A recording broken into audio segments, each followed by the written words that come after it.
2022 থেকে 2022, 23, BSc GNM করে 4টে করে 8টা ব্যাচ পুরো বসে গেছে। কোনো তোমার স্টেটে কোনো ভ্যাকেন্সি নেই, কিছু নেই, শুধুমাত্র সেন্ট্রালে এক্সামগুলো। হ্যালো এভরিওয়ান, আমি Sharmistha, welcome back to my channel. আমার নর্সের সিরিজের ভিডিওগুলো তোমাদের এতটা ভালো লেগেছে, এটা দেখে আমি খুব খুশি। বাট আমার ভিডিও কমেন্ট সেকশনে কিছু স্টুডেন্টের বেসিক কিছু কোয়েশ্চেন দেখে আমার মনে হলো যে অনেকেই আছো যাদের নর্সেট নিয়ে বেসিক আইডিয়ার অভাব আছে।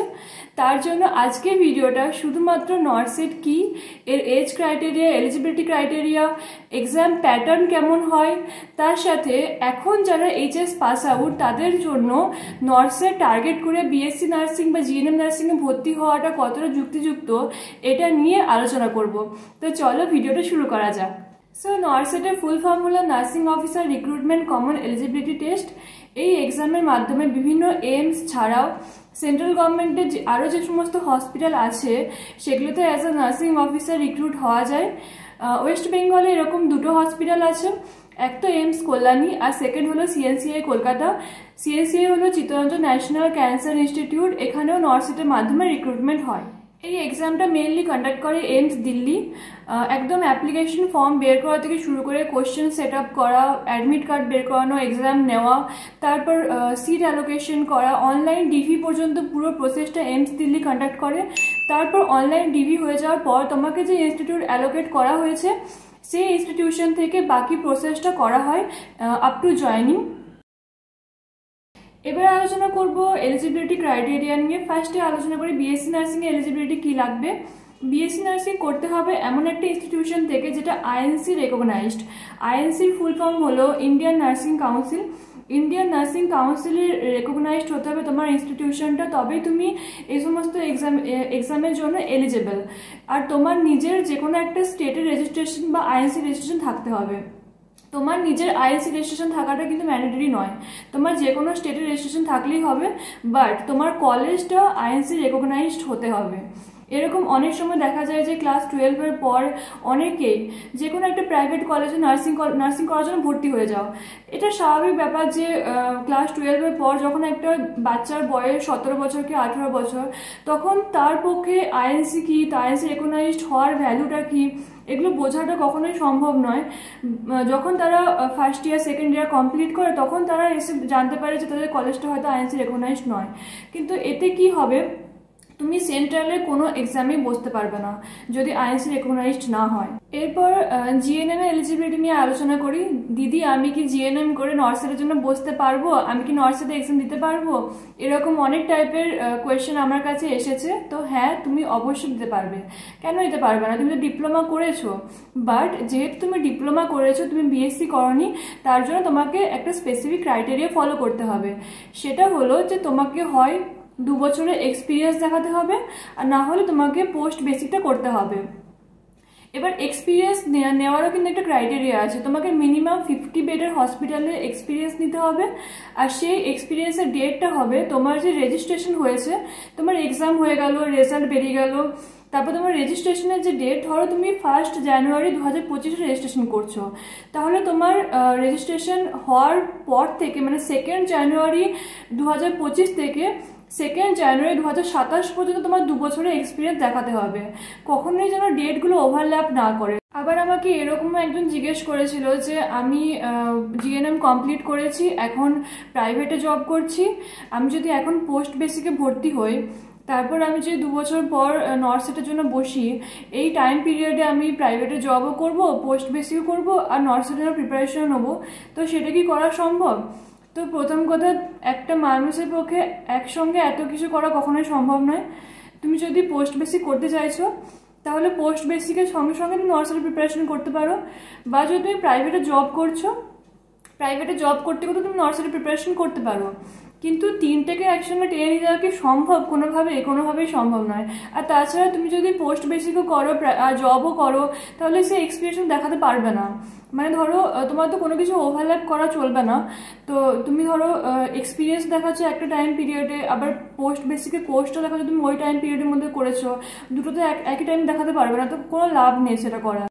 আবার একজন এটাও জিজ্ঞেস করেছে যে পোস্ট বেসিক আমার করা হয়ে গেছে বাট রেজিস্ট্রেশন পাইনি, তাহলে কি আমি নর্সেট 9-এ বসতে পারবো? তাহলে দেখো যে এখানে তো স্পেসিফিকলি বলা আছে যে রেজিস্ট্রেশনের পর থেকে তুমি অ্যাপ্লাই করতে পারবে, রেজিস্ট্রেশনের যে ডেট তারপরে তুমি অ্যাপ্লাই করতে পারবে। তো তার জন্য এটা অ্যাকচুয়ালি সেলফ চেকের উপরে ডিপেন্ড করে, তুমি সেলফ চেক করে নেবে যে তুমি কতটা এলিজিবল, তারপর তুমি অ্যাপ্লাই করে নেবে। তোমার কখনোই অ্যাপ্লিকেশন ফর্মটা তোমার ক্যান্সেল হয়ে যাবে না। তুমি পরীক্ষা দিলে, পাস করলে, তারপরে যখন ডিগ্রি করাতে যাবে তখন কিন্তু তোমাকে ক্যান্সেল করে দেবে। তার জন্য না করাই বেটার, আগে তোমার রেজিস্ট্রেশনটা কমপ্লিট হোক, তারপরে তুমি নার্সিংয়ের জন্য অ্যাপ্লাই করো। এরপর বলি এজ ক্রাইটেরিয়া। এক্সাম দেওয়ার জন্য তোমার মিনিমাম 18 বছর বয়স হতে হবে। এবার ম্যাক্সিমাম এজ লিমিটটা বিভিন্ন ক্যাটাগরির উপর ডিপেন্ড করে, যেমন জেনারেল ক্যাটাগরিতে তুমি 30 বছর বয়সও দিতে পারবে। তারপর যদি ওবিসি হয় 33 ইয়ার্স পর্যন্ত, এসসি এসটি ক্যাটাগরির জন্য 35 ইয়ার্স এজ পর্যন্ত। এবার যদি কোনোভাবে ফিজিক্যালি ডিসেবলড হয়, মানে পিডাব্লিউবিডি যেটা, তো সেটা এবার ক্যাটাগরির উপরে বেস করে তোমার এজ রিল্যাক্সেশনটা হবে। যেমন পিডাব্লিউবিডি যদি জেনারেল হয় তার জন্য 40 ইয়ার্স পর্যন্ত, ওবিসি হলে 43 ইয়ার্স এবং এসসি এসটি ক্যাটাগরি হলে 45 ইয়ার্স পর্যন্ত। এবার যদি ক্যান্ডিডেট সেন্ট্রাল গভর্নমেন্টে এমপ্লয়ি হয় তাহলে সেক্ষেত্রে জেনারেলের ক্ষেত্রে 35 ইয়ার, ওবিসির জন্য 38 ইয়ার অ্যান্ড এসসি এসটির জন্য 40 ইয়ার্স পর্যন্ত এক্সাম দিতে পারবে। এবার অ্যাপ্লিকেশন ফিস কত করে লাগে? জেনারেল বা ওবিসি হলে 3000 টাকা করে লাগবে, এসসি এসটি হলে 2400 টাকা, কিন্তু সেটা রিফান্ডেবল। তবে তার জন্য তাকে এক্সামে বসতে হবে, আর তারপর রেজাল্ট বেরোনোর পর সমস্ত কিছু হয়ে যাওয়ার পর তারপর রিফান্ডেবল। আর পিডাব্লিউবিডির জন্য কোনো টাকা লাগে না। এরপর বলি নার্সের এক্সামের প্যাটার্ন কেমন হয়। এটা মেইনলি সিবিটি হয়। সিবিটি মানে কম্পিউটার বেসড টেস্ট, আর এটা দুটো স্টেজে হয়, একটা প্রিলিমিনারি একটা মেন্স। প্রিলিমিনারি স্টেজটা শুধুমাত্র সিলেকশন স্টেজ, মানে যে এতজন এক্সাম দিচ্ছে সেখান থেকে কিছু স্টুডেন্টকে তুলে বের করে আনা। এবার এই স্টেজে 100টা কোশ্চেন থাকে। 100টা কোশ্চেনের মধ্যে তোমার 80টা থাকবে নার্সিং থেকে আর 20টা থাকবে জেনারেল সায়েন্স থেকে। এই পুরো যে এক্সামটা সেটা 90 মিনিটসের মধ্যে দিতে হবে। এরপর এর মধ্যে 5টা সেকশন থাকে, প্রত্যেকটা সেকশনে 20টা করে কোশ্চেন আর 18 মিনিট করে টাইম থাকে। এবার 18 মিনিটের মধ্যে তোমার 20টা কোশ্চেন পুরোপুরি কমপ্লিট করে দিতে হবে, তারপর তোমার সাবমিট হয়ে অটোমেটিক নেক্সট সেকশন খুলে যাবে। এবার নেক্সট সেকশন যখন খুলে গেল তখন কিন্তু তুমি আগের সেকশন আর ঘুরে যেতে পারবে না। মানে ব্যাপারটা হলো যে তুমি একটা সেকশন করে নিলে, এরপর তুমি সেকেন্ড সেকশনে চলে গেলে, সেকেন্ড সেকশন যাওয়ার পর তুমি ফার্স্ট সেকশনে ঘুরে এসে তুমি আর কোনো কিছু কারেক্ট করতে পারবে না। এরপর মেন্সের জন্য 160 কোয়েশ্চেন আসে। 160 কোয়েশ্চেনে পুরোটাই নার্সিং থেকে থাকে। এই মেন্সটা 4টে সেকশনে হয়, প্রত্যেকটা সেকশনে 40টা করে কোয়েশ্চেন থাকবে। এক্ষেত্রে টাইমের পরিমাণ থাকে টোটাল 180 মিনিটস বা 3 ঘন্টা, আর প্রত্যেকটা সেকশনের জন্য 45 মিনিট। এখানেও কিন্তু সেম সিস্টেম, তুমি একটা সেকশন কমপ্লিট করে দিলে তারপর অটোমেটিক তোমার সেকেন্ড সেকশন খুলে যাবে, আর তুমি ফার্স্ট সেকশনে ঘুরে আসতে পারবে না। কিন্তু এক্ষেত্রে টাইমের পরিমাণটা বেশি, 40টা কোশ্চেনের জন্য 45 মিনিট। যেরকম প্রিতে যেমন 20টা কোশ্চেনের জন্য 18 মিনিট, টাইমটা অনেকটা কম, কিন্তু এখানে টাইমটা একটু বেশি পাওয়া যায়। এরপর আলোচনা করবো এক্সাম পাস করতে কত মার্কস লাগে। এটাকে নিয়েও অনেকে কোয়েশ্চেন করেছো। তো প্রিলিমিনারি স্টেজে মানে প্রিতে পার্সেন্টেজ নয়, পার্সেন্টাইল হিসেবে পাসিং মার্ক ডিসাইড করা হয়।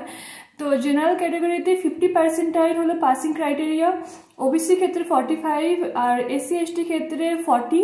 এবার যদি পিডাব্লিউবিডি হয় তাহলে প্রত্যেকটা ক্যাটাগরিতে 5 করে করে কমে যায়, মানে জেনারেল যদি হয় তাহলে 45, ওবিসি হলে 40, এসসি এসটি হলে 35 এরকম। এরপর মেন্সের ক্ষেত্রে সেটা পার্সেন্টেজ হয়ে যায়। জেনারেল ক্যাটাগরির ক্ষেত্রে 50%, ওবিসি ক্ষেত্রে 45, এসসি এসটি ক্ষেত্রে 40, পিডাব্লিউবিডির ক্ষেত্রেও সেমভাবে 5% করে করে কমে কমে যাবে। তো এখানে পার্সেন্টেজ দেখা হয়, বাট এগুলো জাস্ট পাসিং ক্রাইটেরিয়া, এগুলো দেখে কিচ্ছু হবে না। তোমার অ্যাকচুয়ালি মেন্সে বসার জন্য যে ক্রাইটেরিয়া আছে সেটা আমি তোমাদেরকে বলছি। মেন্সে বসার জন্য ফার্স্ট কথা তো যতগুলো ভ্যাকেন্সি আছে তার 5 গুণ ছেলেকে ডাকা হবে প্রত্যেকটা ক্যাটাগরি থেকে। ধরো যদি 2000 ভ্যাকেন্সি আছে, 2000 ভ্যাকেন্সির মধ্যে দেখা যাচ্ছে জেনারেল ক্যাটাগরির জন্য 1000 ভ্যাকেন্সি আছে। এবারে 1000 ভ্যাকেন্সির জন্য দেখা যাচ্ছে 800 সিট হচ্ছে মেয়েদের জন্য আছে, 200 সিট ছেলেদের জন্য আছে। তাহলে প্রি থেকে মেন্সের জন্য 800 × 5 মানে 8 × 5 = 40, 4000 মেয়েকে ডাকা হবে, জেনারেল মেয়েদেরকে ডাকা হবে। 200 যদি জেনারেল ছেলেদের ডাকা হয় তাহলে 200x5 মানে 1000 জেনারেল ছেলেদেরকে ডাকা হবে। সেরকম প্রত্যেকটা ক্যাটাগরি ওয়াইজ যতগুলো করে সিট বরাদ্দ আছে তার 5 গুণ ছেলেকে ডাকা হবে মেন্সের জন্য। এরপর সেকেন্ড পয়েন্ট হলো যে পিডাব্লিউবিডি যারা স্টুডেন্ট আছে, মানে যারা ফিজিক্যালি ডিসেবলড, তারা মোটামুটি সবাই বসতে পারবে। প্রিতে যতজন বসবে সবাই মেন্সের জন্য বসতে পারবে। এরপর ধরো তুমি প্রি ক্লিয়ার করে মেন্সের জন্য বসলে, মেন্স ক্লিয়ার করে তোমার একটা র্যাঙ্ক এলো, কিন্তু তোমার র্যাঙ্কটা কিভাবে ডিসাইড হবে? ধরো তুমি যে স্কোরটা পেয়েছো সেটা তোমার মধ্যে আরও অনেকে পেয়েছে, ধরো তোমার স্কোরটা আরও 10 জন পেয়েছে, তাহলে সেই 10 জনের র্যাঙ্কটা কিভাবে ডিসাইড হবে? তো প্রথমত তো ডেট অফ বার্থ দেখা হয়, যে কে বয়সে বড়, যে বয়সে বড় তার র্যাঙ্কটা আগে আসবে, এটা হলো প্রথম ক্রাইটেরিয়া। এরপর যদি কারো ডেট অফ বার্থ যদি মিলে যায় কোনোভাবে, তাহলে সেকেন্ড পয়েন্ট দেখা হয় যে নেগেটিভ মার্কিং, সে কতগুলো ভুল করেছে, কতগুলো মানে যার কম নেগেটিভ থাকবে সে র্যাঙ্ক আগে পাবে, যার বেশি নেগেটিভ তার র্যাঙ্ক পিছিয়ে যাবে। ঠিক আছে, এটা হলো second criteria. So I think আজকে এত কিছু আলোচনা করার মাধ্যমে নরসেট কি, নরসেটের ক্রাইটেরিয়া কি, এগুলো নিয়ে আমি কিছু আইডিয়া দিতে পেরেছি। এরপর অনেকে এরকম জিজ্ঞাসা করো যে নরসেট 1, 2 এগুলো কি? তো এগুলো হলো প্রত্যেকটা এক্সাম, মানে ধরো এই বছর ফার্স্টে যে নরসেট হলো সেটা নরসেট 8, তো এরপরে যেটা আসবে সেটা নরসেট 9, পরের বছর যেটা হবে নরসেট 10, 11 এরকম, মানে প্রত্যেকটা আর কি মার্ক করে রাখে যে এটা এই নরসেট এভাবে। এরপর আরেকজন কোয়েশ্চেন করেছিল যে নরসেট 8-এ যদি পাস না করি তাহলে কি নরসেট 9-এ বসতে পারবো? অবশ্যই বসতে পারবে। একটা ইয়ারে দুবার নরসেট হয়, তো দুটোর মধ্যে কোনো লিঙ্ক থাকে না, প্রত্যেকটা সেপারেট এক্সাম হয়। তো যতদিন না তোমার এজ লিমিট ক্রস করছে ততদিন পর্যন্ত তুমি যত ইচ্ছা এক্সামে বসতে পারবে। এবার আরেকজন কোয়েশ্চেন করেছিলেন যে নরসেট ছাড়াও সেন্ট্রাল গভর্নমেন্টের আর কি কি এক্সাম হয় সেগুলো নিয়ে একটু আলোচনা করতে, তো সেটা আমি নেক্সট ভিডিওতে আলোচনা করব।